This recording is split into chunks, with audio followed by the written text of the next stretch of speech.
But we should be good to go. We should be good to go. Yeah, well, thank Like God I can tell in the back behind me it's still sunny out, so that's a good sign. yeah, the sun is about setting out here. It's not gonna be light out. Not too much longer. Hmm. It's probably gonna be dark. So in a few. So it look like we're good to go. I'm looking out the window right here. Yeah, just All wanted right, we're good to go. This is episode 229 of the First and Framerates podcast. Myself, DJ81. We got another just I will say, I guess you would say simple topic, but I guess it'll cause for pretty good discussion. Today we're gonna talk about the developers of these sports titles. Can they push the limits of the PS5 in an Xbox Series? I think they have a really good chance to do so, and I would hope they would, because I don't even think back in the day. You go back to the PlayStation 1, PS2, original Xbox, hell, PS, definitely not the PS3, and you could say to an extent the PS4. They have not pushed the limits. I don't even think they got close for the most. I think the closest was, I think they actually pushed 4K in Madden and NBA 2K and MLB, but that's not necessarily pushing the limits to what I felt that they could do. So we're going to talk about that, and want your feedback. Hopefully you guys will come through and give us the feedback that you did on Tuesday, because that was really good. Really good feedback, really good show. Hopefully we keep that same energy. hmm Before we get into those, I'll let DJ go ahead and get into his intro, and we'll just take it to the next step. DJ, what's been going on with you? And well, other than having a great show, you want to talk about same energy as far as participation. I am expecting a lot of participation because there was a ton of it last night on What the Fuck Just Happened. So episode 23 went off without a hitch for the first time, releasing at least season 3 of What the Fuck Just Happened on Spotify and SoundCloud now. So um, being aware of trying to appease not just the live viewers but also the audio only listeners. It's going to be a transition that I'm going to be dealing with for quite some time. So I'm just looking for feedback and just to see how it goes. But other than that, I haven't really played any video games in the past 24, 48 hours. So it's been just looking out for the news and, doing research and just been chilling. So, looking forward Yeah, to this topic tonight. yeah, pretty much the same here. I've been working, so I haven't been able to play the games like I want to. I did do a video on the VFcast channel, so if you guys want to go check that out sometime soon, you can go over there. The link is down in the description. Also, all the other links are down in the description. Go check out all that other great stuff. Also, I am in the process of I keep saying I'm gonna do this, but I think I'm gonna start putting some content, a little extra content on the Patreon page, so I'll get some people more of an incentive to the ones that already pledge. Because I have a lot of ideas, but I don't want to flood everything on both of these channels. So therefore, I could possibly put some content over there for you guys who do pledge on the Patreon. Sir, you okay? It's Daredevil, I tell you. So for everyone who goes over there and wants to pledge, you can do so, and also So you I may have that want to content. watch him again because he was heading backwards Yeah, last time. I'm gonna go ahead and get him down there. Come on, Yeah, get down. he, Ooh, yeah, he, good catch. come on, get down. Yeah, he knows the cameras are rolling, so he started looking over here and hopping backwards. I was like, oh no, we don't want Right, that. exactly. So I'm gonna have to watch him because he's a little active right now, but it's all good. Other than that, I'll have that together for you guys. Also, be putting more content together as well to be more consistent. I've been wanting to play more games, but I've just been busy working, so I haven't been able to. But mostly on the weekend, I'll probably get back to what is that, PGA 2K21, and I Hmm. may play a little bit more Madden on the Series S because I want to do some more videos with that, because I did a video on one of the plays that I saw that was actually pretty good, so I'm gonna Right. be doing that as well. But other than that, man, let's get into it. Speaking of that, what's up with these developers starting out the gate, I'll say they did pretty good with the new games, but I want to know if they can really push this content. Come on, get out. All right, come on. I'll fix that. You can jump right in. I don't think he. Oh. No, I'll take that now so you can jump right there. You don't have to jump up there. Well, anyway, I want to know if these developers can continue to push the limit of the consoles to the limit, because like I said, the first couple of games that they've done pretty good so far. So I want to know your idea or your thoughts about that, because I don't know, you haven't played any of the next gen stuff, but from what I see with Madden, I feel like they can push it even further. But I want your thoughts based on what you've seen. Well, one thing I have been listening to is the what is it? I've been listening to a developer, David Jaffe, as of late. Okay. Talk about gaming in general, as far as what the goal is, what it seems like to be for this generation, for this next generation coming up, and it kind of goes into the whole. You look at what Sony PlayStation is doing with their goal, their games, and how it looks like they're trying to focus not just on their Sony exclusives, but they're trying to focus on the money makers. So they're kind of like letting everything go to the side, which is kind of crazy.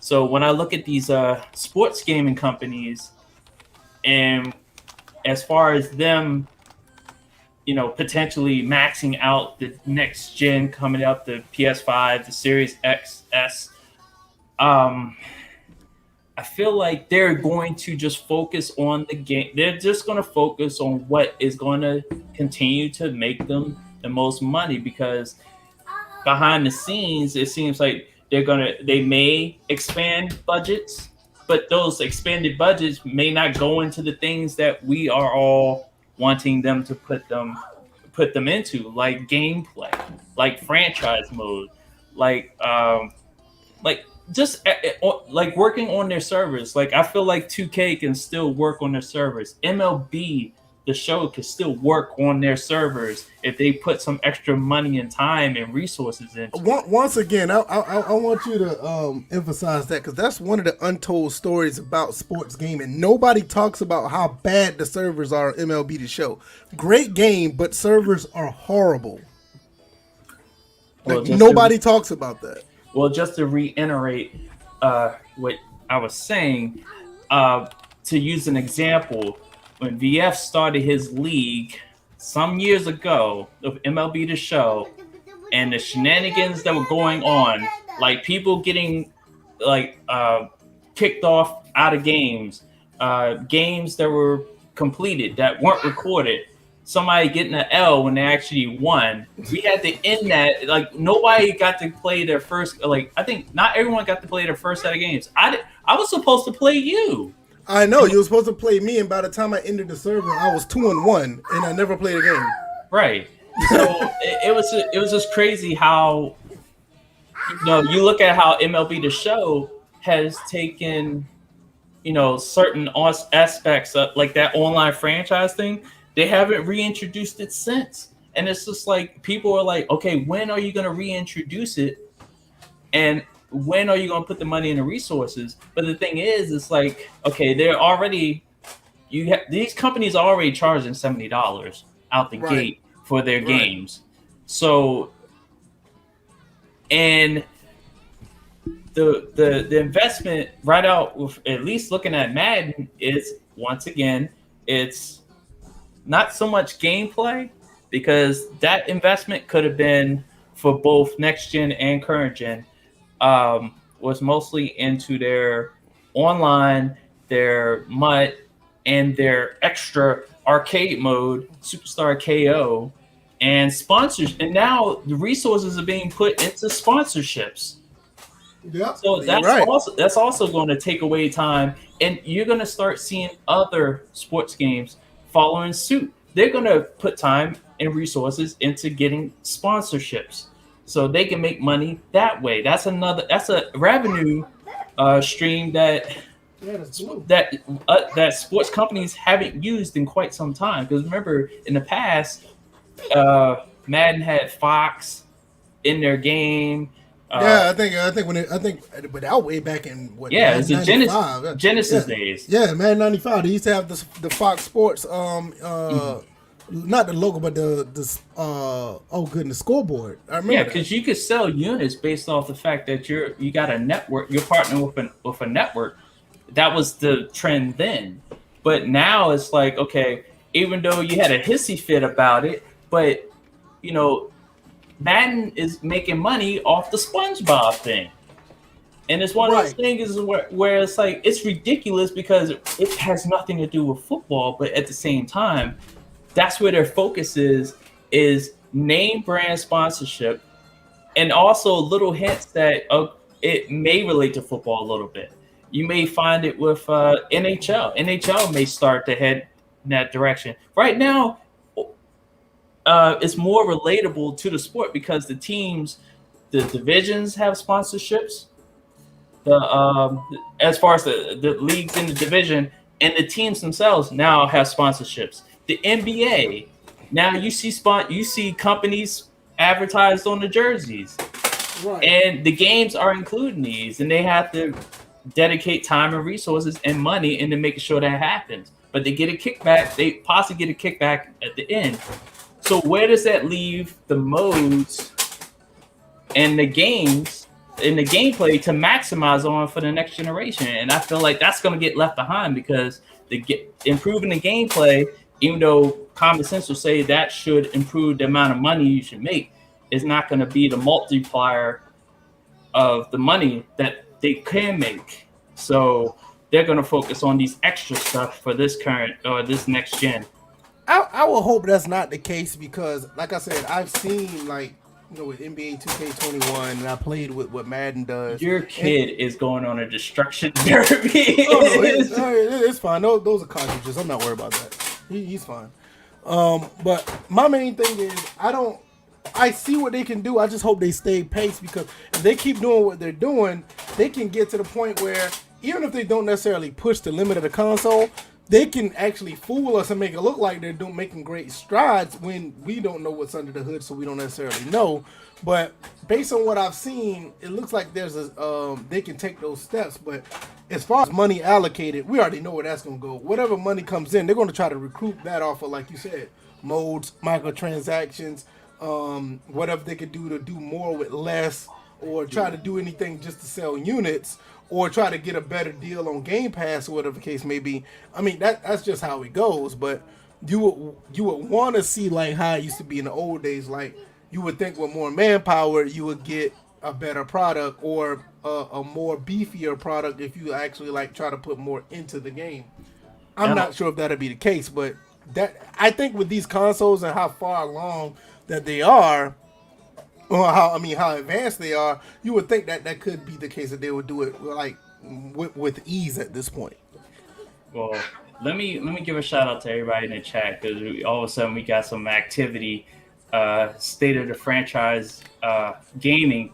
Oh, he changed his name. I thought Yeah, he changed it. yeah, he changed. Oh, nice change. Even though it didn't go up on YouTube, we do see it. It says we're about to witness an ass whooping live on YouTube.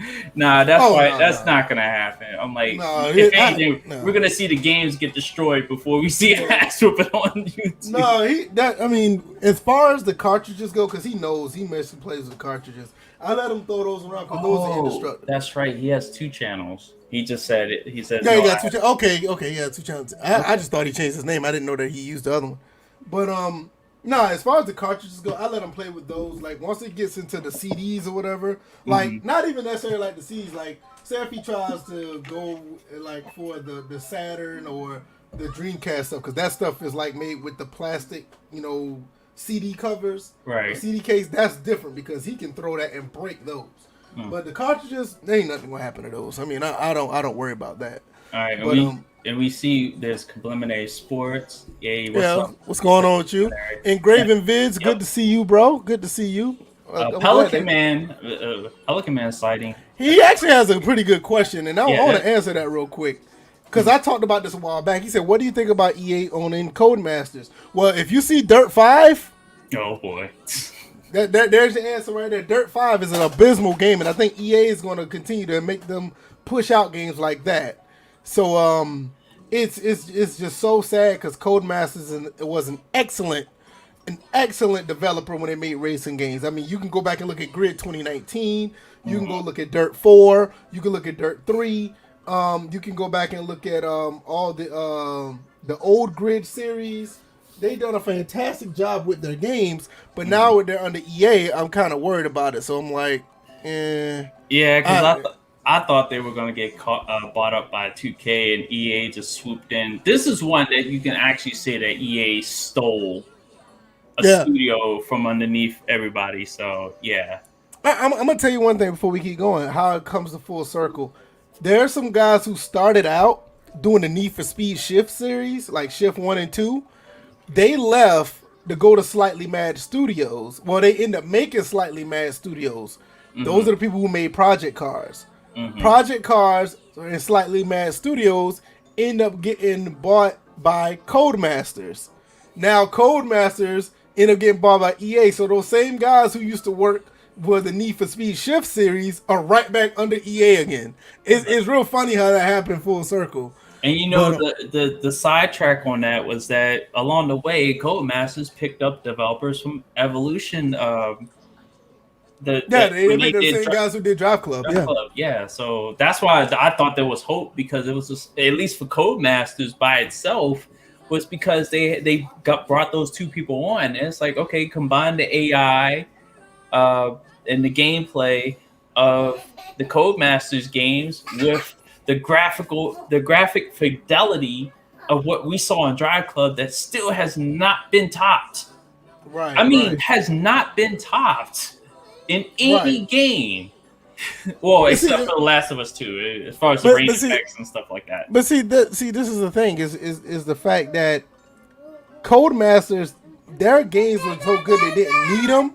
You would think for them to have them, it'll just make it better. And then for all them to go back to EA, it kind of has me worried about what the next game is going to be. Are they going to make them try to make a more arcade game, like a Burnout game? Are they going to actually try to do a Need for Speed Shift again?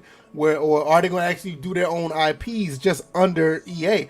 I have no idea. But when I saw Dirt 5, when that was released, I was really worried about that. I was looking like, all right, I'm not liking what I see here. So before we get into further on in this, let's get into some of the comments. Let's see. Compulsive says he's only here for 30 and he has to go back to work. So let's get his comment in. He said 2K11 is so beautiful. Hard to say is my favorite basketball game, but I'm still on 2K15 grind. I think 2K15 was silky smooth with the gameplay. 2K11 did everything right. I believe I'm with you with saying 2K11 did a lot of things right.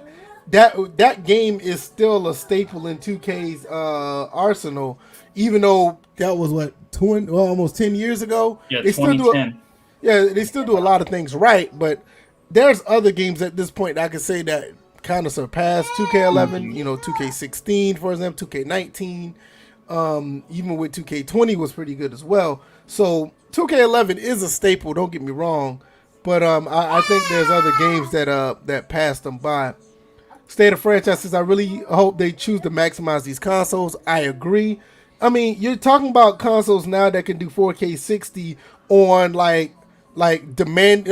They do 4K 60 on semi-demanding games now. I mean, we just saw the press conference. I didn't watch it, but I did see that Resident Evil 8 is going to be running at 4K 60 on these consoles. So you're talking about regular sports titles. Why wouldn't they be? I just don't understand how that it won't be not only just 4K 60, but it'd be a full flushed out experience, because a lot of people say it's hard to make a sports title. I'm pretty sure it is, but it's not as demanding as the other games are. I don't believe that. It's hard for me to believe that you got games like Outriders, which we can talk about the online stuff all day, but there's no like real bugs in the game to say, oh, this game can't run on this console. Or you looking at other games out there that are actually pushing the limit to these consoles. You mean to tell me a football or a basketball game can't do that? It's hard for me to believe that. See, I feel like when it comes to just to add on to the whole maximizing thing, I feel like the final frontier is the AI. that is what I think at this point, because we've hit the graphical fidelity wall. I don't care what anybody says. I know 8K is like on the outskirts waiting to jump in, but we've hit the graphic fidelity wall. What's next is the AI to act as human as possible. And I feel like there are games that kind of are heading in that direction, like an NBA 2K, like an NHL, like a PES, and I feel like the resources and the development need to be, and the money needs to be placed more into the AI to flesh out the gameplay. Period. Yeah, I feel you on that. I feel you on that. Definitely feel you on that. And when you say about the AI, I think I feel that the AI should be something that could have been done a long time ago because it's not hard to replicate like logic. Maybe you can't replicate like all the animations or whatever, but I think logic in the game could have been done a long time ago, especially when you see right the logic being done for the most part correctly when on earlier consoles. Like when you played PS2 Madden, you didn't see like wonky, crazy stuff happening with defensive players, or like when you played hell, even when you played like some forms like 2K football or 2K or hell, even NBA Live back in the day didn't have like wonky logic. They just like animations. So I don't think I think that the logic could be done a lot easier than the graphical stuff. I think it's just laziness, to be honest. Well, especially if you look at the fact that if you look at the AI at The Last of Us 2, well, you can also look at the AI in the Division 2, but the AI in The Last of Us 2, you want to talk about folks call outs to call out where people are positioned at. Just imagine that in a football game, if they're like, because remember, the whole thing was visual, passing off to zones and stuff like that. What if we was here, like, we hear some of the pre-canned sequences before the snap, but it's like, what if during the play we hear somebody like, what if we hear somebody on the football field? It's like, oh, we got a free runner. Like as far as like a safety spotting a receiver wide open, oh, we got a free runner or whatever, or something of that nature. So that way, not only do the players on the field all of a sudden, if they have enough awareness, they can hear it and be like, oh shit. And they start looking like, oh, there's a free runner, and try to float over that way. Two, the user will hear it and be like, oh, where? And the user will be able to spot it faster and recover based on that. So right, I see what you're saying. I think that could have been done in earlier consoles. So that, like I said, I'm not saying that I think it won't be hard to do. I think that as far as pushing, and it just goes back to the detriment of how far behind some of these sports titles are. That they can't even do that when you know, like for instance, I remember in the PlayStation 2 Madden, or hell, in some cases even the PS3 Madden, before when they thought it was a run, you would hear like somebody on defense scream out "run," and the guys will commit to trying to stop the run. Like I'm not really sure if that still happens on the current football games because I don't hear it, and I have commentary off and I haven't heard it, but it's more like you have to commit based on you usering telling them to blitz or stop the run. Like there were some plays like pre-snap where you could do that, and you can actually hear the AI try it. And in some cases, they get caught off guard and they have to try to recover if it's a play action pass. Like you don't see much of that anymore. Yeah, like enough said, run commit. Exactly. It's like you don't see too much of that. Like now, it's like you will see it, but it's mostly user. And all of a sudden, when you hike the ball or when the AI hike the ball, they just do it. It's not like the immersion where, like you said, you would hear somebody say it, and like say if it's the Mike linebacker or if it's something like the safety who's the leader of the defense would say something like that, and they will follow suit. It just doesn't fall, it doesn't fall in line like you would normally see it. Put up Day 10 Eagles, yeah, because that's something that it's funny because games are programmed by people. People make mistakes. We watch in football. People make mistakes. There's no such thing as 100% perfection. So yes, logic can be tricky, and people will complain about because the computer is making a mistake, but it's a simple choice, and because the computer made the wrong choice, they're not going to make the right choice every single time. But you know what? I don't care if people complain, because you know why I say that? Because if you have bad personnel on the team, you have bad personnel. Everybody can't get every play right offensively and defensively. That just does not happen. If everybody got every play right on every play, nobody would score. Nobody would get a touchdown. There will be no completions. There will be no incompletions. There will be no good pass. There will not be a good pass rush. There will not be good blocking, because everybody's doing something right. You have to understand that plays happen because somebody does something wrong, or they just get flat out beat. It's either one or the two. So when like I said, when people complain about a CPU mistake, you need to go back and check whoever you got on the field as personnel. Check out their awareness, check out their coverage rating, check out their tackling rating, check out their speed or acceleration. Because if a quarterback is able to throw to somebody that's open, you're mad because that cornerback left him open. Well, it's not my fault that he sucks. I mean, you need to get a better cornerback.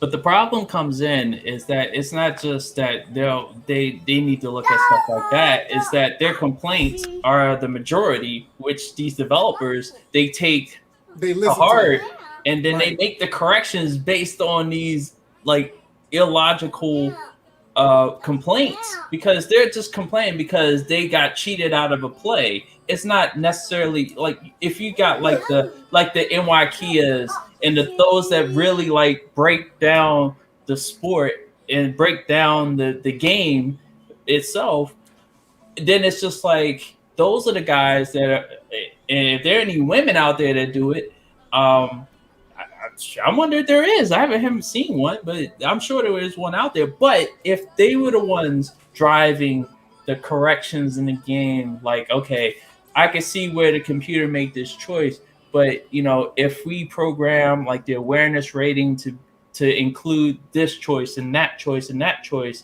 instead of focusing the choices to a certain realm or whatever, then it's like that will drive the game a little bit better than the irrational at the moment. Bless you. And complaints. So. Mm-hmm.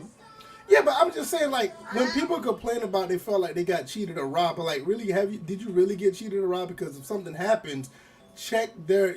I always say check the rating. People don't think ratings work in certain games. I tell them to check the rating. One of the best ways. All right, you can get down if you want to. Yeah. All right, baby. One of the best ways you could check check if ratings work in a game, especially football, go play a preseason game, because EA Sports does something that no other game really does. I really don't think they do very well, especially football. They change out personnel after the first quarter in a preseason game.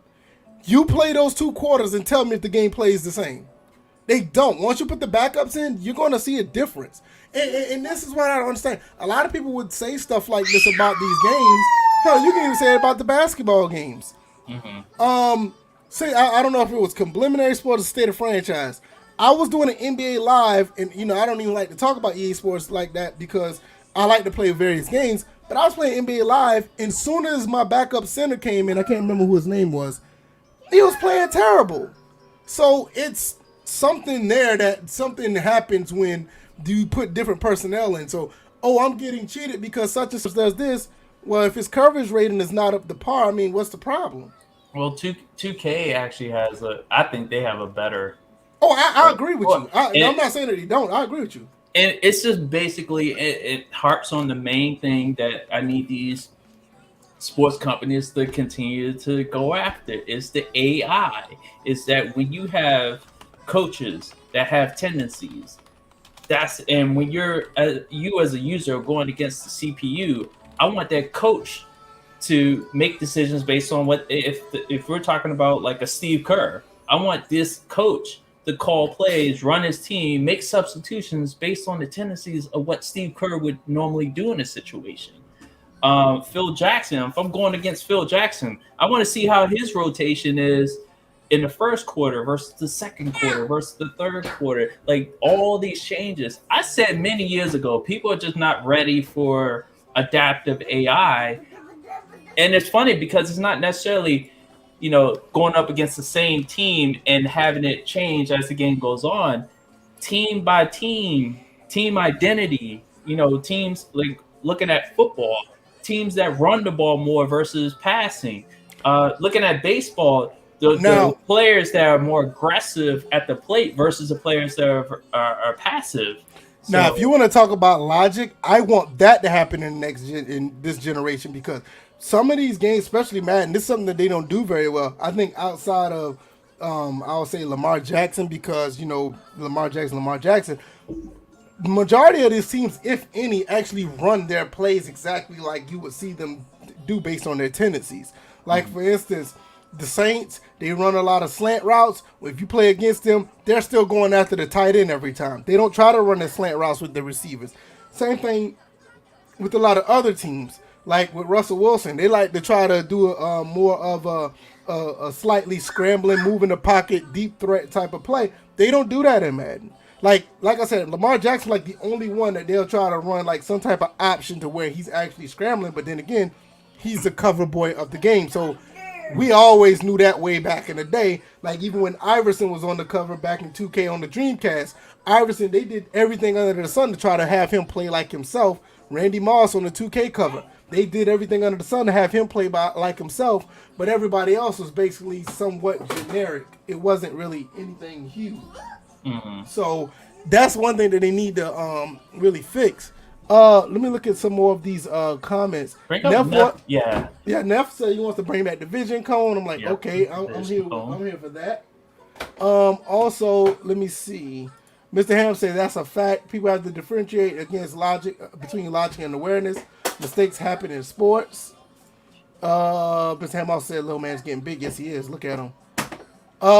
Neff also says a lot of EA Madden rating now are global and too large to a degree. Trust me on that. I have to zero everyone to get separation. Right, exactly. That's what I'm saying. And you told and Neff, you told us this several years ago when you was doing the rosters, and it's just like it did, because remember they did a ratings reset a few years ago, and now you're seeing the ratings creep right back up again.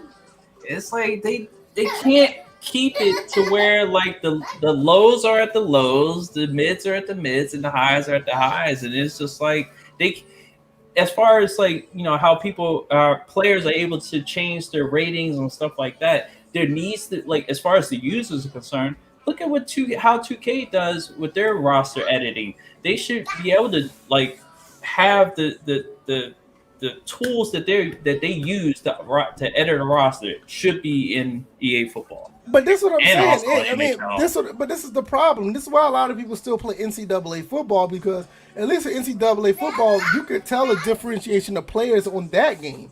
They actually run the playbooks based on their skill set. They have air raid, pistol, pro style, spread, option. They have one back offense. They run all these different offenses, and they're actually different based on not necessarily based on the skill level, but it's just the playbooks that these teams run. You can actually see them do that. In Madden, they don't even, like a lot of these teams are very vanilla in running their offense. Like I said, outside of Lamar Jackson, because I believe he got the cover boy treatment for him to be actually different in the game.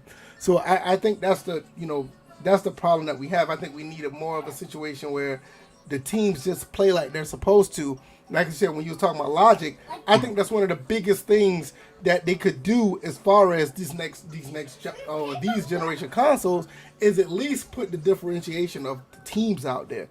It's just you don't see it. Like I did that video about the D linemen. Like there are 4 linemen that actually was having a problem getting to the quarterback, but that one actually had the leverage, probably the skill set, and he was just better than the offensive lineman to get to Teddy Bridgewater. That's the type of things that would work if you want to talk about differentiation of players. You would want to see this. So now that matchup is a problem, not necessarily the entire offensive line AI is a problem. You kind of see what I'm saying? Like the entire offensive line shouldn't be. You want them to be as a collective to play good together, but you don't want them to be as one to saying they're going to be able to stop anything. Well, they may be collective as one, But let's say if Aaron Donald was just dominating this offensive guard, I don't care how collective you are as a line, Aaron Donald's going to get his. So, but you don't see too much of that. I think that was like one of the first time I saw that when I made that video. It was like, okay, now personnel is mattering. Now we got to key on this one guy at the line every time we hike the ball. Not necessarily worrying about, oh, if the offensive line is actually going to do the right thing as far as looking for the right person. It's totally different, you know?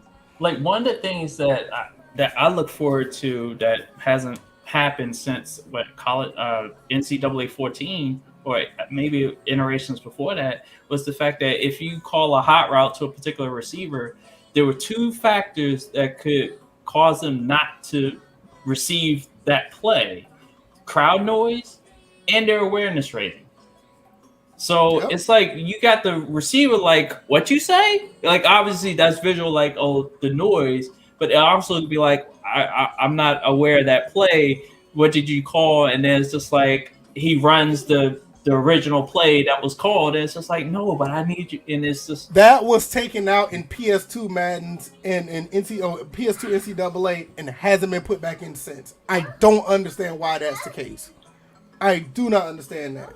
It's ridiculous. But I can't emphasize more than what I've already have is that AI is next gen. It's not necessarily graphics. We were at that point last gen.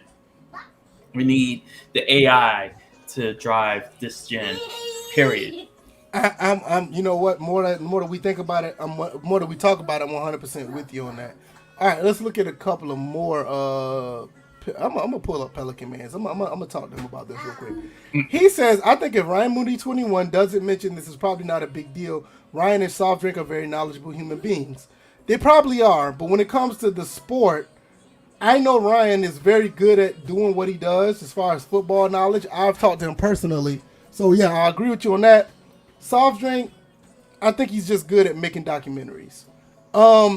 Nev says, look at the the quarterback and wide receiver ratings. They're extremely similar across the board. Exactly. Yep. They are. And that's just one of the problems. Like, if you have a top-notch cornerback, their rating should be different than somebody who's on the lower tier.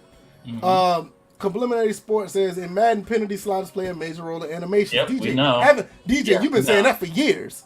Well, it's not just me. It's like that's what the crowd has always noticed is that they adjust the penalty, like the PI slider. They adjust that up. All of a sudden, the cornerbacks are more aggressive. Like what? Oh no, I think it's the other way around. They play more aggressive. No, it's not even that they play more aggressive. Like he said, it plays a major role in animations. So what happens is that animation of pass interference will pop up when they grab their arm or whatever. Same thing with face mask. You turn the face mask slider, I think it's up or down, I don't know, but whatever it does, it'll trigger the face mask animation. Not necessarily. Oh, that's if you turn it up. Right. Not necessarily that the ref is actually looking for face mask all of a sudden. You know what I'm saying? But what I mean by aggressive play, not just the animations that pop up, how they play changes. That's what Subliminary is talking about. It's not the animations that play out. Yeah, you'll see more pass interference type animations, but you'll see the type of play that is more aggressive. Right. So it's like their positioning is more close. It's more tightly guarded. It's more taking a risk. It's more being in the position. Sometimes to the point where then you get into motion shifting and stuff like that. Right. Yeah, absolutely. You're absolutely right about that. And I'm not sure if this trickles over to, like you said, like a soccer or hockey, because like I said, I'm still somewhat of a noob when it comes to especially the later generation of hockey games. So I don't know, like, as far as what needs to be pushed when it comes to those games, especially the soccer game. I don't know nothing about the soccer game. But as far as the hockey game, what do you think that needs to be pushed? If it is it logic the same thing, or what you think they need to do with NHL, or if another game comes out? Okay, NHL is a little bit better with the logic. They're kind of lacking on the defensive logic as far as positioning and stuff like that. But they've kept the strategies at the same level for a decade now. Just looking up on Google and just doing simple research, there's way more strategies in on the hockey game, way more principles, way more tendencies that these coaches talk about systems that they run. And thank God that NHL is the only EA sports game that has a coaching carousel where you do have coaches, you do have their system that they run.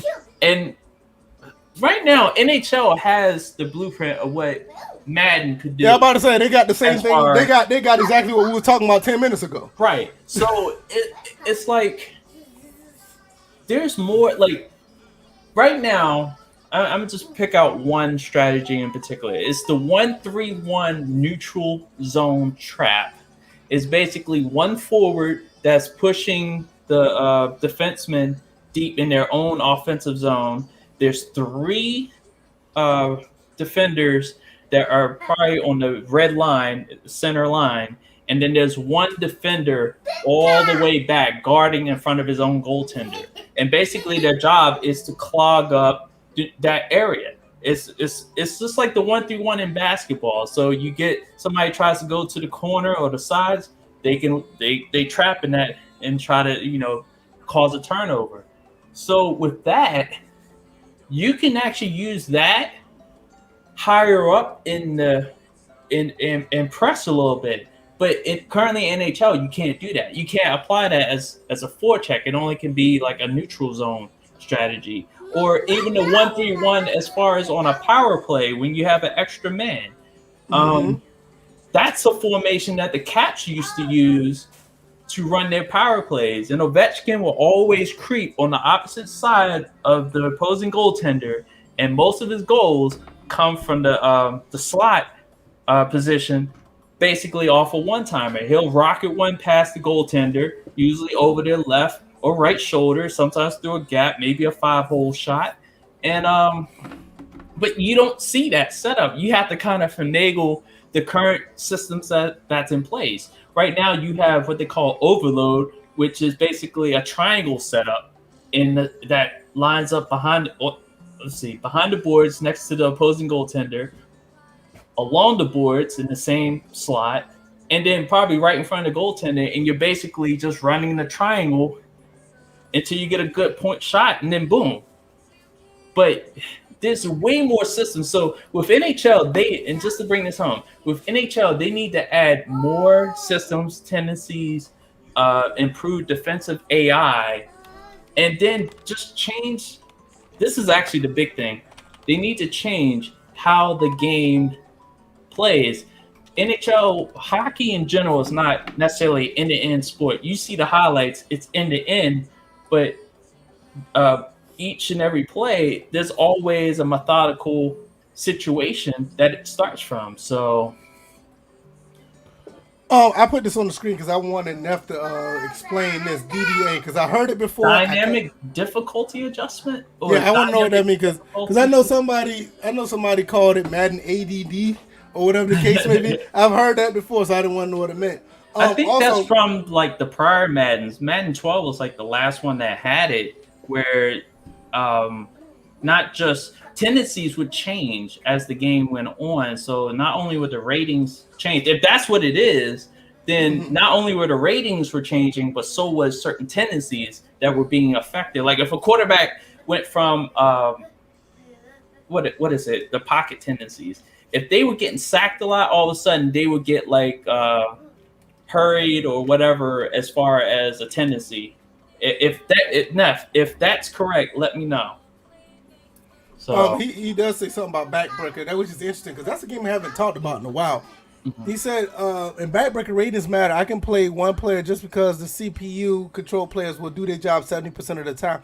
I think that game is built like that. So that's that was by design, and I'm not mad at that. That's the way it should be, to be honest. If you are in any game, not just because in backbreaker they want you to play as one player in the entire time. Also, if you haven't noticed, at the bottom of the banner, on the 29th, which is 2 Thursdays from, well, not next Thursday, but Thursday after, I want to do a live coverage of the NFL draft. You guys can come through. We can talk about the draft. We can talk about all this other good stuff. who's going to where and whatever the case may be, and we have a reaction to who gets picked. That episode may go longer than usual because I think one time we did it. Damn, DJ, we went like 5 hours. 6 hours. But we had a whole crew of people in that one. Yeah, it was like me, you, NYK Bills, was here. NYK, Pooh. We had a group of people. So come through and join us for that. I think it's going to be a pretty good time, especially with this year's draft. I think it's going to be a little more exciting than others with all these quarterbacks and possibly trades and stuff. Neff says DDA is still involved. Trust me, look at the game. Is he even listening? I asked him. You asked him, can he explain it? And I'm asking him, was my explanation good? I'm like, DDA is still involved in the game. Nigga, I just asked you, and VF just asked you whether to explain that. Just to make sure we're talking about the same thing. Get on the same page. Doug Thomas, what's going on? Good to see you. You don't see much of you around. I know you probably be in the background listening. Mr. Ham, I know you was here earlier. Good to see you as well. And Neff, you know what it is. Good to see you around as well. So let's as far as logic, I think that's probably the main thing we're talking about, pushing to the limit. Because like you said, you look at all these games now. Visually, all these games actually look good. I mean, they talk about Sony having a template for its first party single player games. They all look the same. right. Exactly. Like Horizon, The Last of Us, God of War had the same Days Gone. Yeah, exactly. So when we do look at don't apologize, man. You gotta do what you gotta do if you're working, man. But glad you're here, Doug. Yeah, glad to see you here, but I understand, man. That's one reason why we do the podcast on iTunes, Google Play, SoundCloud, and Spotify. You can always catch us. If you don't want to use YouTube app, download the podcast. You can listen to it at your leisure. That's what it's for. All that's down in the description, or you can just Google First and Framerates podcast. It'll pop right on up. But like I said, so when we do look at what was he talking about? The visual's not a problem. Mm-hmm. Baseball. Let's jump to baseball for a second. I guess we'll go full circle. Go to baseball, and we'll talk about basketball and football before we jump to anything else or close out.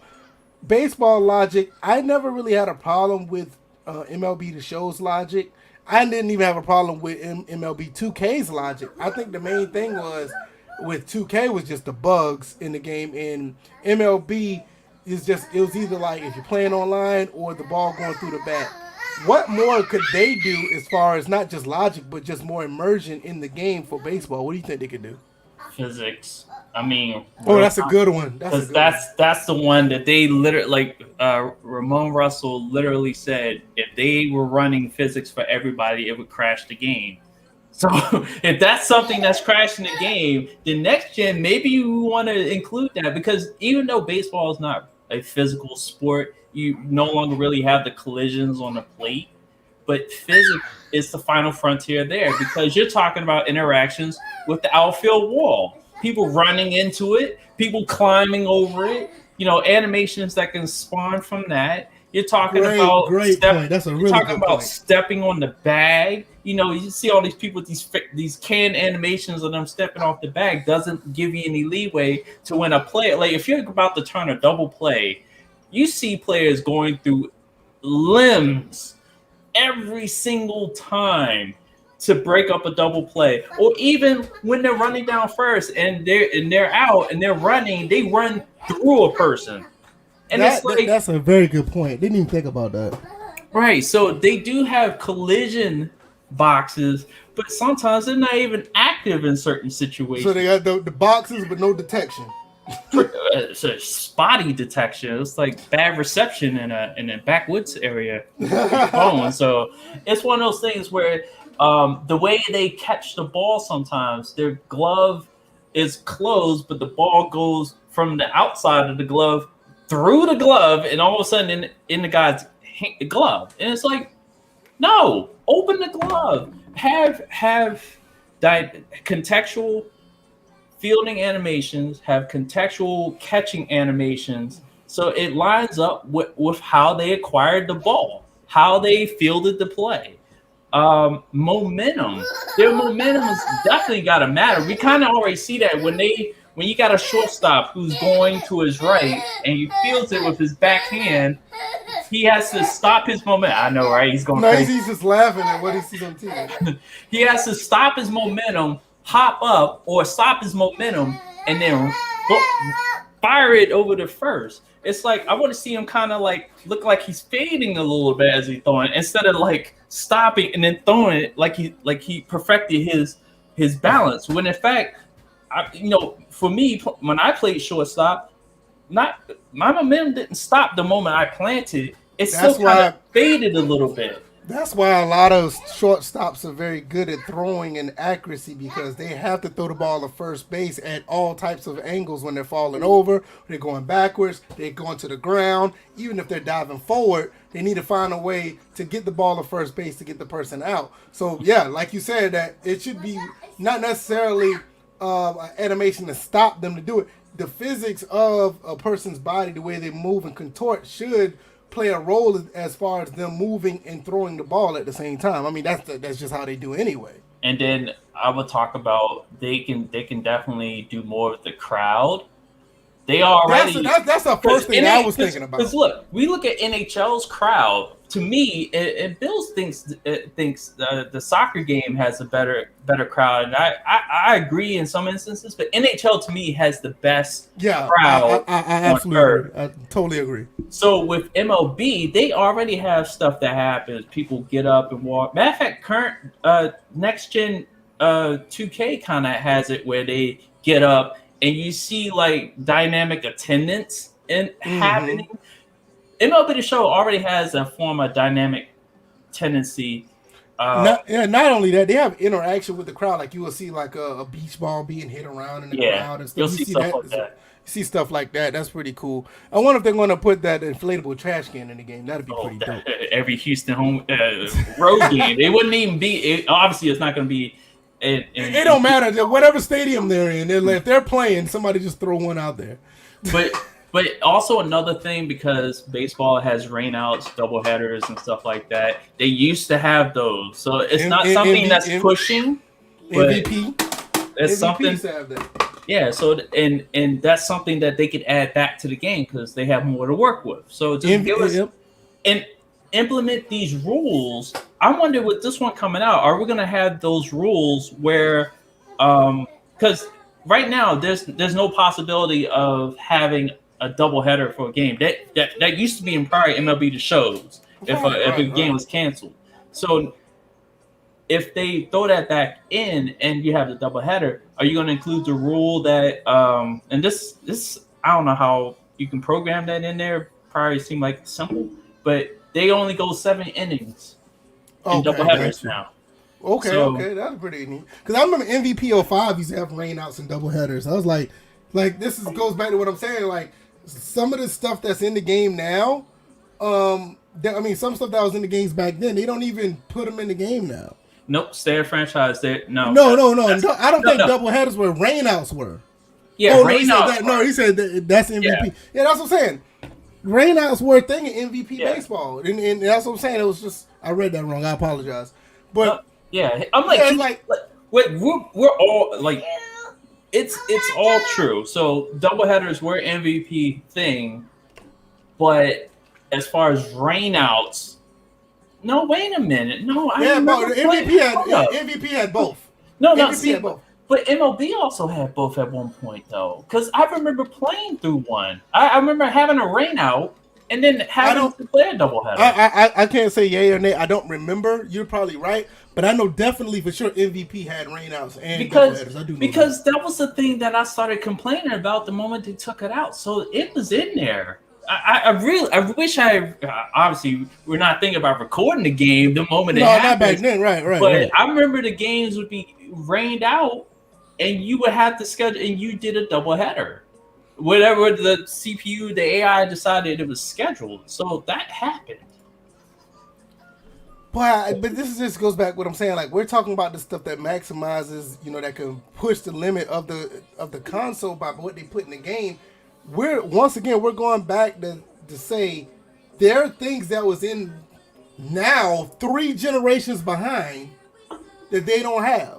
Rainouts. or like we go back and we're gonna talk about Madden in a minute, but we were talking about like Oh yeah, because I you got know something. the whole thing about how they used to do with their franchise mode or just stuff on the field and how the personalities were. It's like now it's triggered by a quick time event when you sack somebody. Like, oh, do you want to use swag or you know what type of celebration you want to do? It was like, yo, based on their personality, that's just what they did. You know what I'm saying? So I don't know. It's just I don't know. I think with MLB, I think you hit a couple of things that I didn't even think about, especially with the physics stuff. All this time, I never thought about physics in a baseball game, but you're absolutely right because there's a lot of clipping in the game. And if you want to talk about physics, put physics on ball on bat. I know State of Franchise is talking about that. That you know where the stuff would be more tangible. And see, that's what the physics it would cover that. It would cover that because everything's running in real time. It's not a slight delay or whatnot. Because I feel like the ball going to the bat is a slight delay in the physics. I don't know what Pelican Man is asking about. What's the purpose of all this? What's the purpose of you being here, bitch? Listen, this is what I don't understand.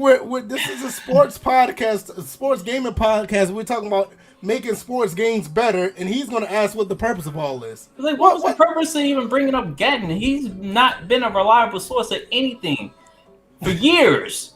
Let's see. Mr. Ham says, wasn't there a baseball game on PS2 that an option was to have the bench clear in the brawl if you got hit by a pitch? That's MLB Slugfest. Yeah, Slugfest had it when you got hit by a pitch. You could fight the pitcher, and I think you can fight other people on the field too. But well, they used to have it in the show. Did they? I didn't know that. They used to, because I remember the stuff popped up a little bit when I played. There's a lot of stuff that popped up that I can't go back and say this actually happened. I might have to actually research it, but yeah, that stuff. They took it out of MLB The Show. Like I said, they took out a lot of things in MLB The Show. They never did have Stadium Creator, which is kind of funny that they revealed that they were thinking about that for how many years? Since 2011? You know what, honestly, I need to go back and get some of the old MLB The Show. And I'm not talking about the PS3 ones. I need to get a couple of the PS2 ones, because I think it was like the show 06. I think that's when they first started the show. Was it 05 or 06? But I need to get like, I'm gonna start picking up the ones like from 06 to probably 09, because I think that's around the 2K era. I mean the PS2 era. You want to get up? All right, come on. You know, I want to get some games around that era. So I've never really played those baseball games. That's one thing I never really played. I never played the MLB The Shows on the PS2, but I heard some people, you know, actually said that they're pretty good. Because when it came to PS2 baseball, I played MVP and nothing else. Oh, I take that back. I did play MLB 2K5, which is a very underrated baseball game. LT Magic, if he was here, he could vouch for me. So yeah, very, very, very well done back then. I had no response for Pelican Man because he really is just mouth open. He's like mouth open, insert organ. That's all. That's basically Pelican Man right now. Antonio Wilson asks, "Have you turned off commentary on NBA 2K a lot?" I turned it off. I turned it off on live. I can't turn it. I'm one of the types that like to play games without commentary on most games, but 2K I can't do it. It's too good. Live, I've turned it off on live plenty of times. With 2K, I can't turn off the commentary. Yeah, I'm with you on there. It just pulls me out of the game. I'm like, look, I know some people want to experience the game like they're sitting in the stands. They do have a setting for that, a preset setting for like arena and stuff like that, but I'm like, the crowd in 2K needs to be way better in order for me to turn off the commentary. I think that's what prevented me. Right now, that crowd is like, but the commentary is on point. So. No, the commentary is not. I think one of the things I do why I do turn off the commentary, because mostly if I'm streaming, I would talk over the commentary, so I think it's no need for it. But with 2K, I like the commentary. It's really good, so I don't cut it off. You like what you see up there? What that? A motion. Yeah. That's a trophy. But State of French. The crowd. He says the crowd in 2K is tied to the commentary. Really? No. No, I'm just saying. No. I never heard that before. Mr. Ham says, that's right, DJ. There's another game on PS2 besides Slugfest that had the option too. It even had to where you can keep players happy during the franchise. Well, I know that. That's on MVP. Yeah, MLB The Show has that. Yeah, You can MLB keep The Show players- has that as well. But you Yeah. talking about PS2 games, I know MVP had that. Where you keep But they players cut, happy. I think for this franchise mode, they actually are backing off of that a little bit. Hello? Really? You Yeah. waving? You waving at them now? Saying hello to everybody? Hey, buddy. Hello. But State of Franchise says 0609 on PS2, 7 through 13 on PS3. Okay, I'm gonna have to pick those up because I've never. That's one thing I have not. I've never played MLB The Show on PS2, but I have the ones. I have a few of them on PS3, and we don't want to talk about MLB The Show 14. I'm Yeah. not talking. Wait a about minute, that. there's no 22 though. He's I guess stepping out he ahead. must- He meant 21 on PS5. Yeah, he must be thinking about that. Yeah, 21. Oh, which I do have downloaded on my Series S already. I'm going to be playing that. Thanks, Game Pass. You guys are awesome. I kind of figured he meant 21. We knew you meant 21, so no harm, no foul. Yeah. Hey, we know you meant 21. We know. Right. But yeah, I heard that you can play that game right now. Like, What? MLB The Show. Because People say because if you bought like the higher editions, and I think by tonight, or maybe they released it now, but for the ones that paid the higher for the MVP edition, the Jackie Robinson edition, because tomorrow's Jackie Robinson. No, was it today or is it tomorrow? Jackie Robinson. I think it was today. Thanks, yeah. So. Yeah, Okay, so you yeah, can play it in 3 hours. Yeah, because it's okay, gonna release tonight for those that bought the higher edition. I didn't do that. I'll be playing it on Tuesday. Oh, so they did the Madden thing that they used to do. Which the pricing is, oh god! I again, these first parties charging $70 for the next gen version of the game still haven't proven beyond a shadow of a doubt that these games are worth $70 to charge. Like I said, I'm not even gonna lie, man. I got Neff says MLB The Show on Game Pass. So yes, it is. I have already downloaded. Yeah. I got it ready to go. That's the other thing. Yeah, I think you and I have already talked about that. Yeah. We talked about that when we found out that the game was coming to Game Pass. Like, yo, like Sony getting slapped around, you know. But yeah, I got it on Series S right now. Hopefully, which these things are hard to find because I was really close to going to Stock X and get a Series X, but I got the Series S instead because I was actually, it was either that or a Nintendo Switch, but I got the S, and it's a pretty cool little Game Pass box. Is basically what it is, you know. Wait, you have it on you now? What, a Series S? Yeah. Yeah. Yeah. I don't know. Show it. I'm like this whole entire time you've had it, and I did a video on it. Well, I didn't watch the video. Well, man, whose fault is that? That's not my fault. You don't have the You don't advertise that much for that one. All my videos I put on Twitter tell you to check it out ASAP. Like I'm like,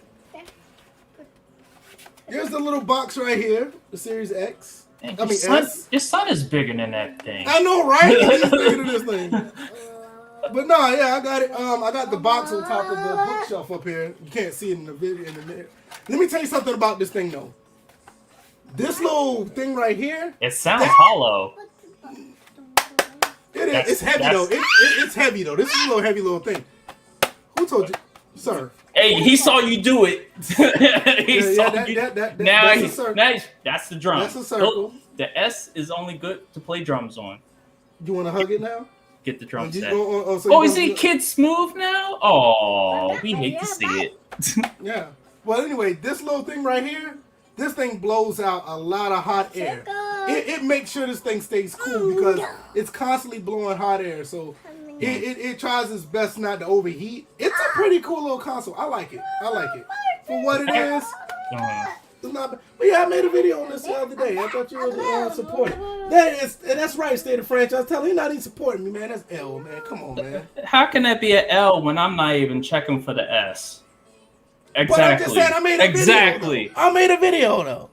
But yeah, it is. I don't watch videos on the S. I don't. So don't take. It's nothing personal. I don't watch videos on the S. I'm not checking for that thing. I feed that thing to my PC. Neff said he just ordered one today. Hey man, listen. Oh my god! But hey, for $300, it's not that bad for what it does. I'm telling you, this little thing, the performance on it is great because I have a 144 monitor and I've been playing games at 120 frames. Hey, now listen, bro. For a console to do that is unreal because I'm used to playing like high frame rate on my PC. But for a console to do it, I'm like, all right, that's pretty dope. He's on black console wars. Hey man, speaking of that, hey, rest in peace to my friend, my buddy, man, my little brother GP. He passed away back in 2018, but he's real dark skinned. He made this joke one time. That shit was so funny because he's so black, right? He's real dark skinned. He said, man, they got names for us because all our friends had nicknames. And then one of my other friends, they nicknamed him Black on Black Crime. Oh. Because he was so black. And that shit was so funny the way he said it. I'll never forget that shit. They ain't call his ass Midnight or Darkness? No, they just called him Black on Black Crime. That was his name. What are you doing, sir? No. Putteminthegame talking about, I'm getting one tomorrow. Hell no, I'm not getting one tomorrow.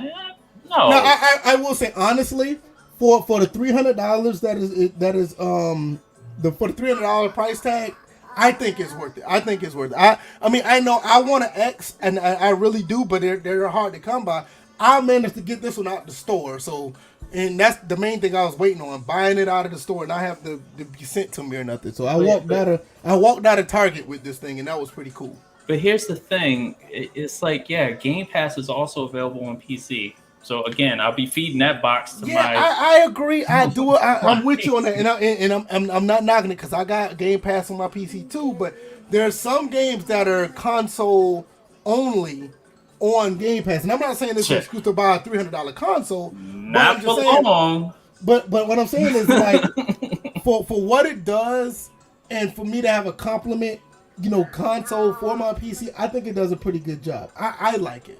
And I like consoles over PC anyway, to be honest. I mean, but I'm happy I got it. It's pretty cool, and I recommend it. If especially if you don't have, I say this: if you don't have a PC and you wanna play some Game Pass games, I highly recommend it. Highly recommend it. You say, wait a minute. He said he had GameStop credit, so it was really free. How much credit did you have? Cents? No. I ain't gonna ask how much credit. No, I'm not gonna ask how much credit that he had. What he had to turn in to get $300 worth of credit? Because, like you said, you can turn in like a PS4 and get like $7, bro. $454.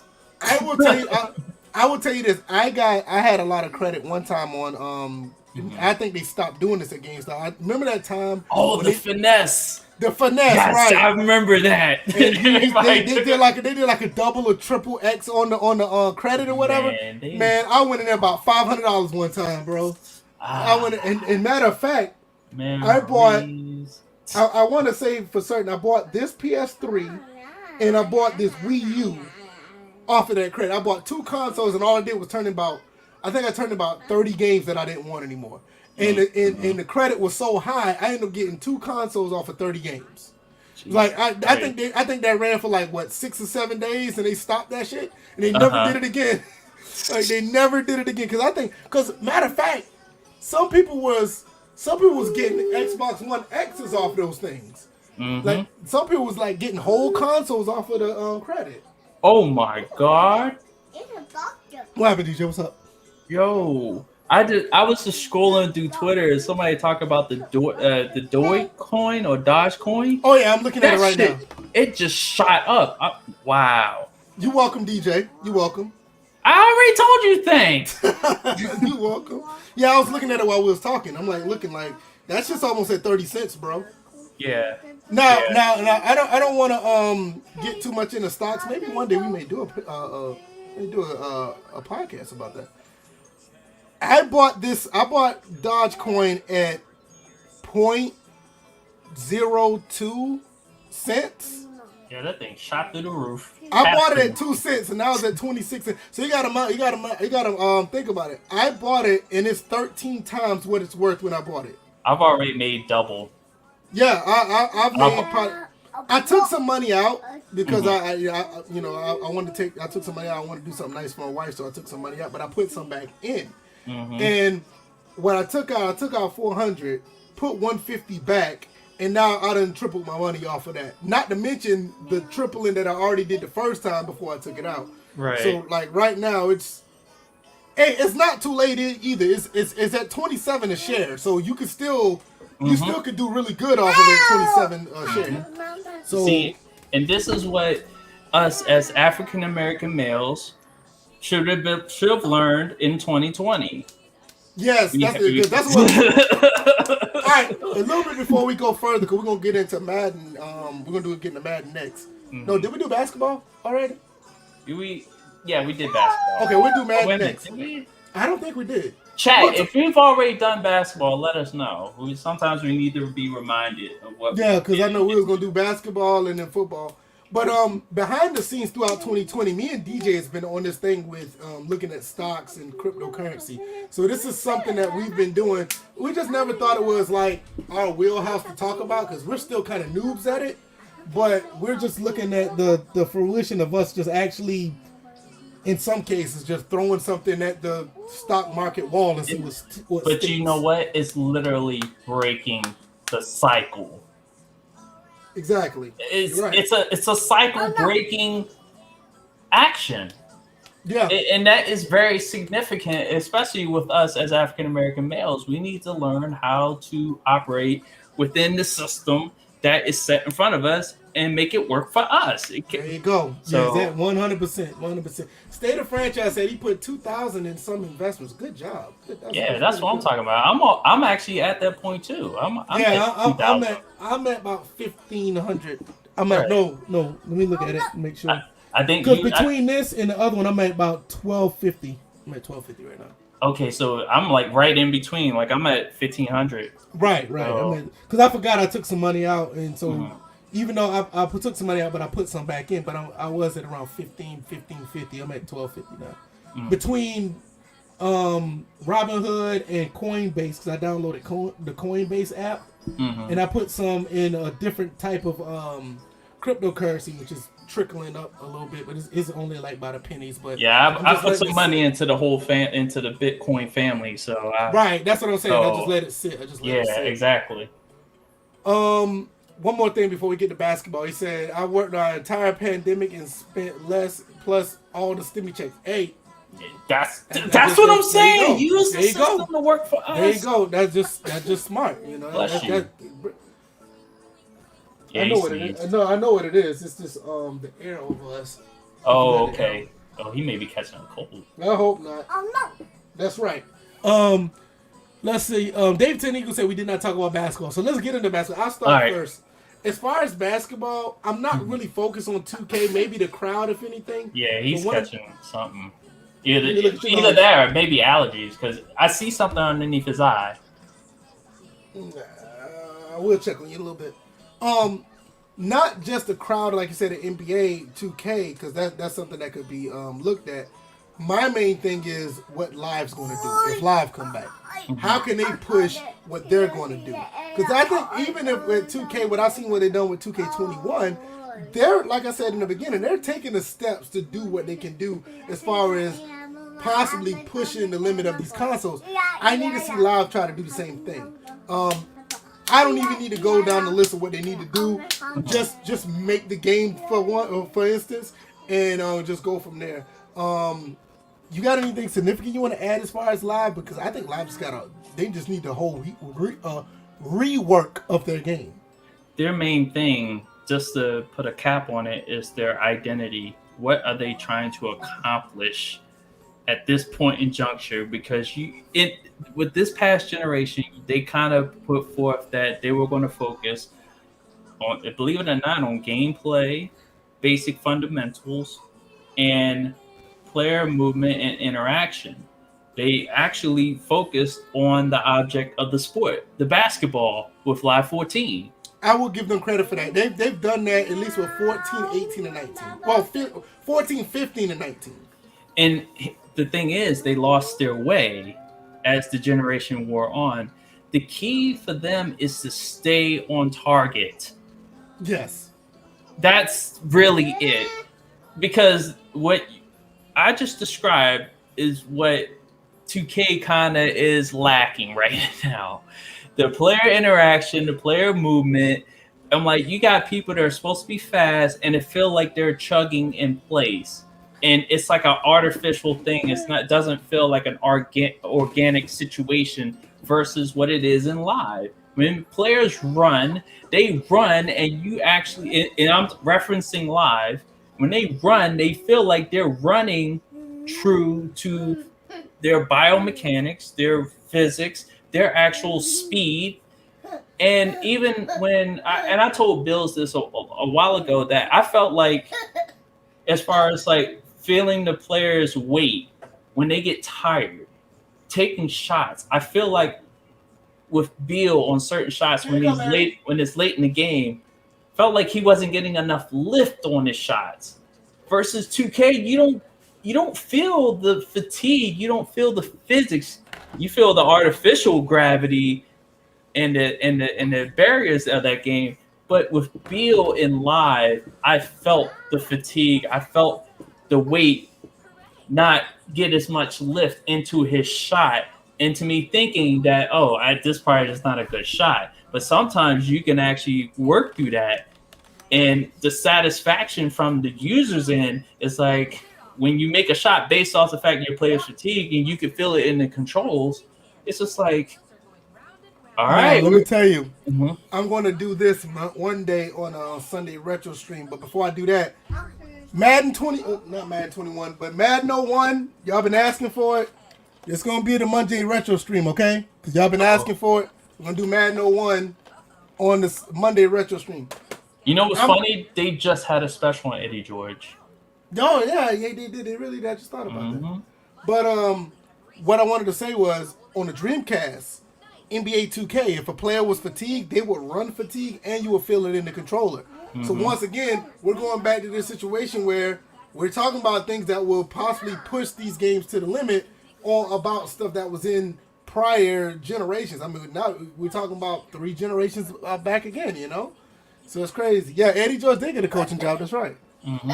So I think with that, physics, once again, could play a role in live.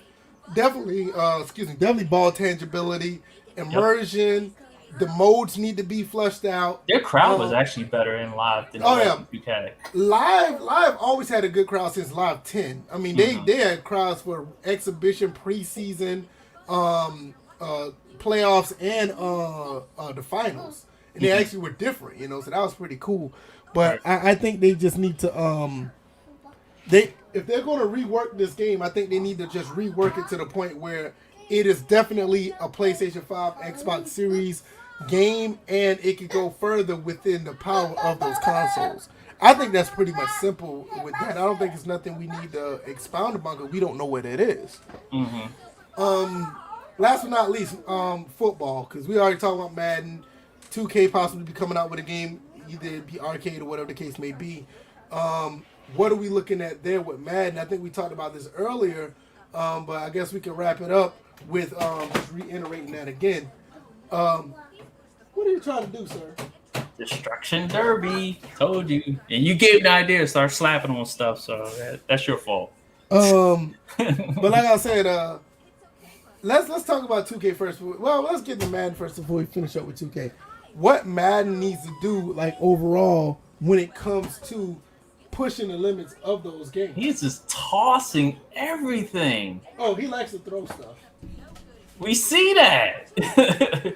Hopefully, if I get him out in these sports or in these fields, he better not be shy on throwing stuff all of a sudden.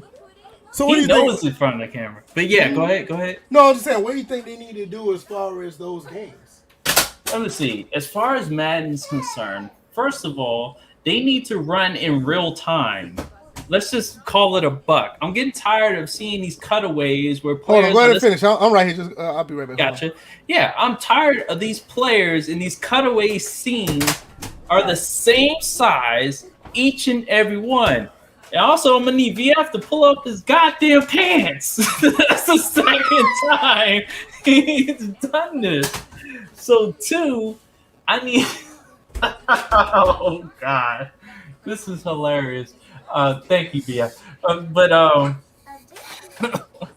It's crazy. So we need Madden to. The one thing I wanted to say from the beginning about Madden was dynamic weather. Like, I think on next gen they already got the transition as far as the days are concerned. But yeah, I'm sorry, I'm like losing my composure here. Yeah, so on next gen they already have the transition of the day, like first, like early afternoon, mid afternoon, late afternoon, evening. I feel like they got that transition down, but we need the weather to follow suit. Y'all got jokes, man. Fuck y'all, man. Well, you're the one that. Chat. No, I'm looking at the chat. Y'all got well, me. Yeah. Y'all got me. Yeah, because they were ready after the first time it happened. They were primed for it. So I just lost my shit. I will admit, I literally just lost my shit. And just pointed it out, and it was just like, because it was right there. Yeah, man, I should have got out the camera. Shut up, man. Talking about to the moon. Yeah. But nah, in the back of your mind, you were like, Pelican Man, come on. Okay.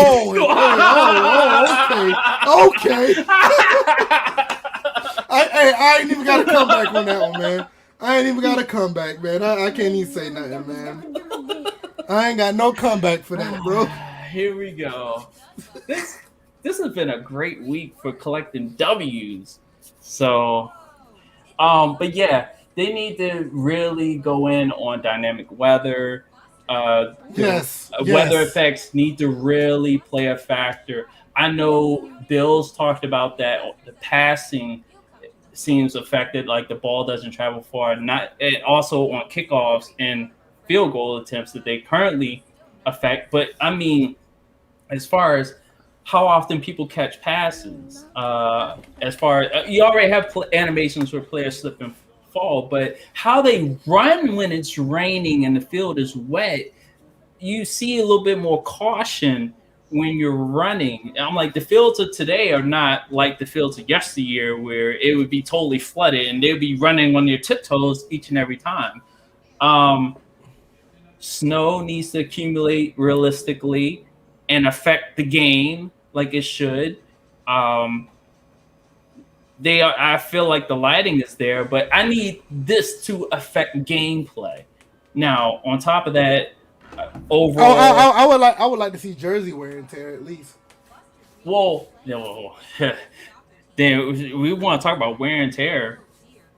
Let's talk about it. No, that's why I said I know where you're going. No, that's why I said at the least. No, but we're not just talking about jersey wear and tear. That's what I'm saying. I know where you're going, but least.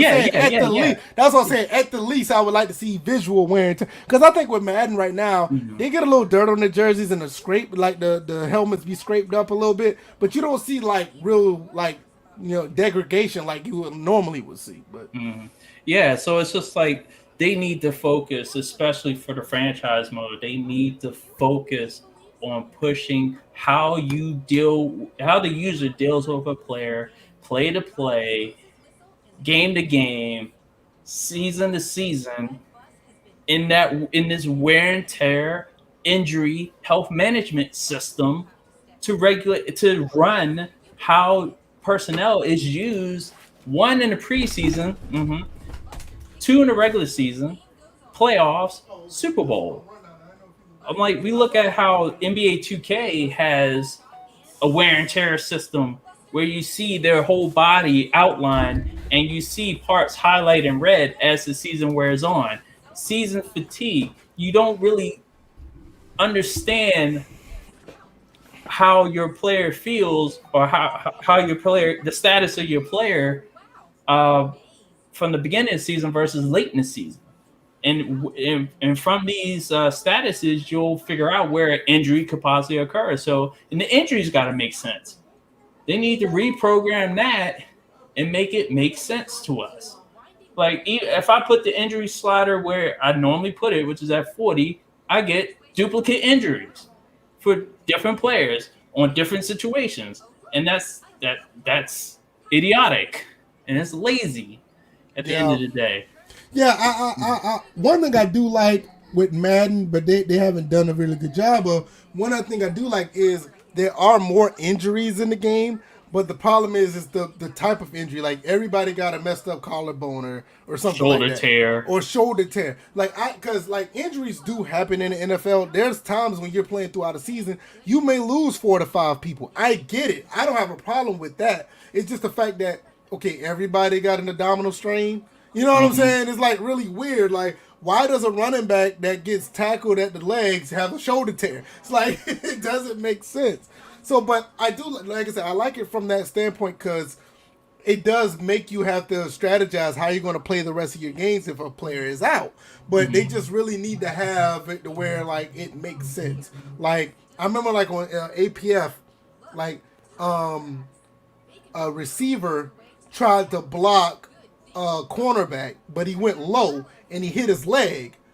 That cornerback played a couple more plays later, but after like the second or third play, I think he was favoring his knee and he ended up having like a broken kneecap or something.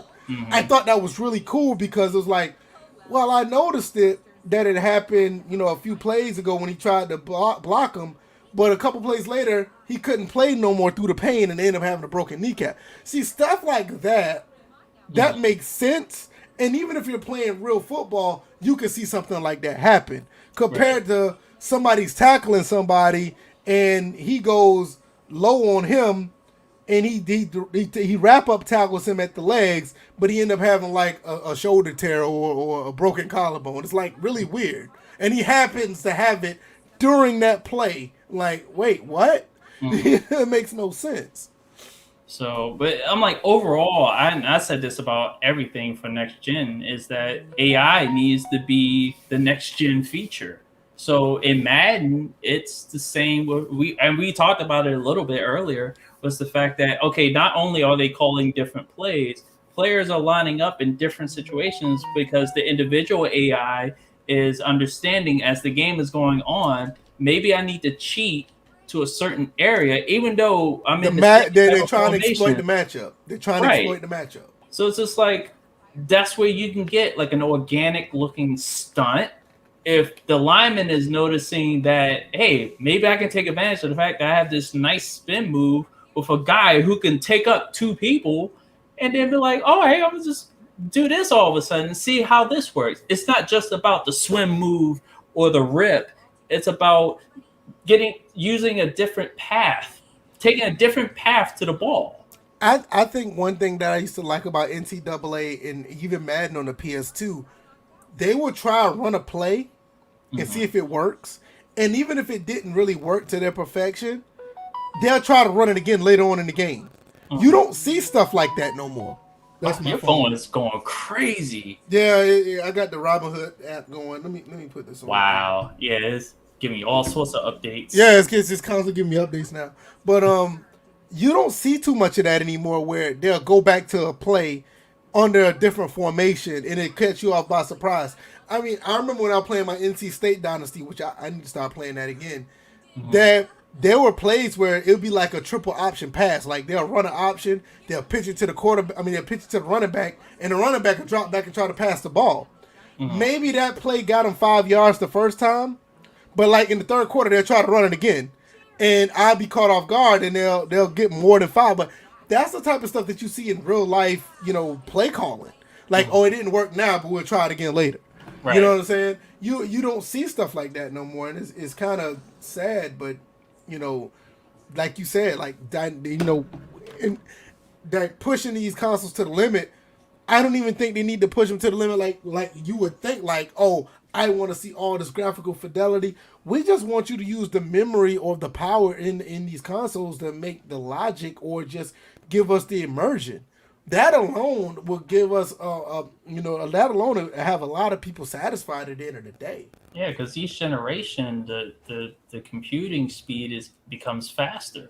Take advantage of it. And it should be easier to work with because it's more, I guess, more you would say dev friendly outside of like the PlayStation 3, which was just a different type of situation. But you would think it'd be more dev friendly because most of these consoles, you like the PlayStation 4, Xbox One, even the Series and the PS5, they're built like regular PCs now. So you would think it'd be easier for them to configure and work on. So you would think that. Dave Ten Eagle says, no, I'm going to give Mr. Ham first. He says, it's a shame that Super Tecmo Bowl even had player conditions within it. Since Nintendo. Yep. Super Tecmo Bowl was on the regular Nintendo and the Genesis. Exactly. Now we're talking almost 6 generations back. You know what I mean? Dave Ten Eagle said play action doesn't work anymore because players don't fall for the fake. They don't. I have videos on this channel when NCAA 14 they do it, and I think I did some clips on Twitter where PS2 Madden does it. Why that doesn't work anymore is beyond me, but it goes back to the awareness. I can give you when we brought in, somebody brought it up in the chat earlier, and I think it was Dave Ten Eagle, about players complaining about when the AI makes mistakes. You see how that goes full circle? You're exactly right. You're 100% right. You're absolutely right with that. But that's true. It's like people will catch a fit if the AI makes a mistake. Like, bro, you have a guy that's, he's not that good at linebacker. So when my running back comes by and juke him out of his shoes, what you expect? I mean, that's just personnel 101. You would like to have the personnel there to actually be better, or even if they're not that good, you need to give that guy some help. That's what all football teams do. That's what all basketball teams do. Some basketball teams will try to exploit your defensive weakness, or what happens. Okay, they're going to try to put their best player offensively on that player to get an advantage. So what the defense do? They'll try to continue to get the defensive guy, their best defensive player on them, or they'll double him if that person that lacks defense gets caught slipping. That's just coaching and personnel logistics. I mean, that's just how it's played in sports. Everything can't be right all the time. I don't care if even if you're playing a video game, it shouldn't be right all the time. If that's the case, who's challenging you in these games? Are you being challenged? Do you want to be challenged? I mean, do you just want the game to do everything right? I mean, then why are you playing? It's like case in point, DJ plays with the Wizards on his NBA 2K franchise. You already know the highs and lows of your team, your weaknesses on that team. You strive to compensate for the weaknesses on your team. Therefore, you're trying to get W's off the personnel you have, and you're not trying to be like, oh, I need everybody to do this perfectly every time. No, you know your deficiencies, and that's what that would make the game even better by winning despite those deficiencies. Right, and you see a lot of people, like when they do these like franchise rebuilds, they will like make these insane trades, and it's just like GMs in real life. I know that they can do whatever they want with their franchise mode. That I'm not going to criticize that, but I know that's not what I'm going to do. I'm going to play, like you said, I'm going to play with the personnel that I have and make decisions based on what I've played with, what I've seen work out or not work out, and I'll make moves based on the season, how it goes. That's basically what I've been doing with my NC State dynasty. That's what I did when I was at New Mexico before I got the job at NC State. I literally try to win games with the person. I'm not trying to I'm trying to recruit good, but I'm not just trying to say, hey, I'm trying to get everybody. I'm just trying to get players that fits the needs of the team. And if I get a W, hell, that makes it even sweeter instead of like, oh, I'm gonna get a whole bunch of 5-star recruits and I'm gonna run. Nah, man, that to me, that kind of got played out. That's why I don't play NCAA 14 that much, because even with my Georgia Bulldogs dynasty, I done won 7 championships, 7 BCS titles, and I can't do nothing but continuously attract 5 and 4 star recruits. To me, that's not fun anymore.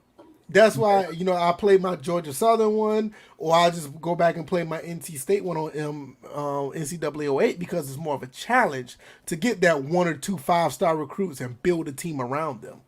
Right. It's to me, I just find it more satisfying to do so. Hey, VF, give me a few moments. I'll be right back. Go ahead, handle your business, because I'm about to close it out in a second. Handle your business. All right. So I just think at the end of the day, like when we're looking at Madden or we're looking at MLB, we're looking at NHL, or even we're looking at any of these sports titles, I feel like this is a really good opportunity for developers or even the companies themselves, and make use of the PlayStation 5, make use of the Xbox Series. Now we have Madden on PC. That should make it even more to where we should be able to push these games to the limit, to where not only that, I mean, we already said they look great, but even if they can look better, the AI is up to par. You should have more memory and space to put the modes in right. You should have everything up to par to where we shouldn't feel like anything is lacking at this point. Sweet Jones said he got 2 stars and 3 stars with Baylor and only 1 4-star. But you're building a team. There's nothing wrong with that. That's how it's supposed to be. Like, hell, I mean, I'd be happy sometimes when I get a few 3-star recruits. Hell, I'll try my best to make them play like 5 stars, even with the way they lack. But that's just the way it is, So, I don't know, man. I think I'm going to just go ahead and close it. I'm waiting till DJ gets back. If you guys got anything you want to put in the chat, let me know. I really appreciate this. I'm going to put this up here again since I have y'all. Let me look. I'm looking on this other screen real quick. Anybody who have not been here yet, you guys, in 2 weeks from today, we're going to be doing NFL draft episode of the First and Framerates podcast. We're going to be sitting here talking about the draft. We're going to have live coverage. We're going to talk about who got picked and where they should have gone, if they didn't go where we thought they would go, all the surprises, the trades. We're going to talk about each pick, and we want you guys to be a part of it. So if you guys want to come through and chat with us as well, it's all love. Instead of just listening to these dudes on ESPN or NFL Network talk about BS, we can all be our own commentators and actually talk about the games themselves. So want to just let you guys know what we're doing over there. Also, the link is down in the description if you want to check out the VF cast, all that other stuff. You want to check out that channel. I just did a video over there talking about the PlayStation 4. So you guys can check that out. And I guess this is a good time I could do my outro since DJ's back. Once again, I do appreciate everybody, and thank you guys. The viewership is up now. I mean, did pretty good on the viewership today. A lot of interaction. Good to see you guys. Dave 10 Eagle, Mr. Ham, State of Franchise, Neff, Antonio, who else was here? Pelican Man, you was here. Doug Thomas. I think that was it. Complimentary Sports. Did you get Sweet Jones? Because I know Sweet Jones, he came in late. Thank you for coming through as well. Engraven Vids, I don't know if you've been here the entire time, but good to see you as well. Pooh like probably lurking. Yeah, Pooh, yeah, he's always lurking around here. He was lurking last night. It's kind of weird. He did give us a shout out on Twitter. He did retweet the post, so we did appreciate that. Dre Watson, if you're here, I know you be around as well. Go check out his podcast as well. I think I put that in the link on the other podcast. Go check that out. And I don't have anything else. Tomorrow I don't know what I'll be doing. I'll probably be outside, playing with my son because he likes to play outside now. So we'll probably be doing that. But if I do stream, it'll probably be a fighting game or a sports game more likely. I don't think I'm going to do Remnant again until probably Saturday night because I want to play that when I have more time to play because I have to work Saturday morning. So Saturday night will probably be that. Oh, also, the VF cast is at 10 a.m. on Sunday morning, so you can check that out as well. All right, I'm going to stop talking. DJ, you give us your outro. You actually said I will stop talking. Anyway, well, shout out to Sweet Jones because I had my Taco Thursday, so I ordered from Chipotle earlier. and got myself 3 soft shell tacos because I don't do the hard shell. I hate when the hard shells get stuck in your teeth and you have to get it out and they stab your gums sometimes. It's like eating Captain Crunch, and I don't want that. But yeah, today was Taco Thursday. But anyway, if you want to check me out, I can be found on Twitch, Evo325. I am the host of What the Fuck Just Happened. Episode 23 was last night, and it was a very good show. And I usually go live at 8 p.m. So episode 24 will be next week. Topics are to be determined as usual at this point. You guys will know ahead of time, like maybe a day or so beforehand. Depends on when I get these topics in. Sometimes I'm just sitting there thinking to myself, what the hell am I going to talk about next? Hopefully breaking news happens so I can have breaking news. You can check me out on Spotify. Thank you, VF, for posting the link, because What the Fuck Just Happened is now on Spotify. We're also on SoundCloud. I don't think you had the link for that. No, I don't have a link for that one. Yeah, I didn't think you were that clutch. But you were clutch pretty much been as far as getting that out there. So I do appreciate that. So you can find me on Twitter, DJ81. I'm trying to figure out, is there anything else? I haven't really pushed any content on my YouTube channel, but you can find me there at DJ81, Derek Jordan. Really doesn't matter. You'll find me there. Been there for damn it now. What's it going on? Actually, I've been on YouTube for ever since 2006, but really posting since 2011. So it's been 10 years. So maybe I should do a video, my 10 years on YouTube. Nah, I ain't doing that. I know 2 people in the gaming community have already done that. BG's rendition was boring as fuck, put me to sleep. And Hard 8, well, I've watched Hard 8 for all that time, Hard 8 times. And his was more entertaining as you went through the years with him than him talking about it. You can tell him I said that.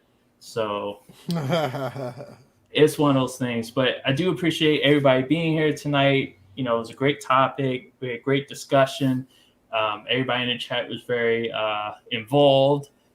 Pelican Man being useless as usual. We saw the moon tonight. So as far as I know, the moon phases. It's like, I'm not even going to go there. But yeah, good show. Yeah, shout out to Doug Thomas. I'm jealous. He's gonna be playing MLB The Show 21 tomorrow after work. I'm jealous of you. I haven't bought the game. I got it on Game Pass. I'm what they call it, welfare gaming. That's what I'm doing. I'm not ashamed of it. But if by chance, and I'm not gonna be able to do it, but I'm not gonna be able to do anything about that as far as streaming that game because I don't have it early. But I'll be streaming something tomorrow. Heard about the 13-year-old get shot back up? Yeah, I heard about that. Yeah, I heard about it too. I heard about it too. And matter of fact, 2 of the latest police interactions with African American males I talked about last night. So again, go on Spotify. You can listen there to that episode, or check me out on YouTube and Twitch. Go check them out on that. And I think that's gonna be pretty much it, man. Tuesday we'll be back for this episode. What is it? 2:30? It'll be 2:30 on Tuesday. Mm-hmm. And like I said, episode number 4 of the VF Cast. Look, man, we got a lot. And listen, we got a lot of stuff going on here. Shout out to Tadao. He didn't show up in the chat, but there he is. He finally showed up. Something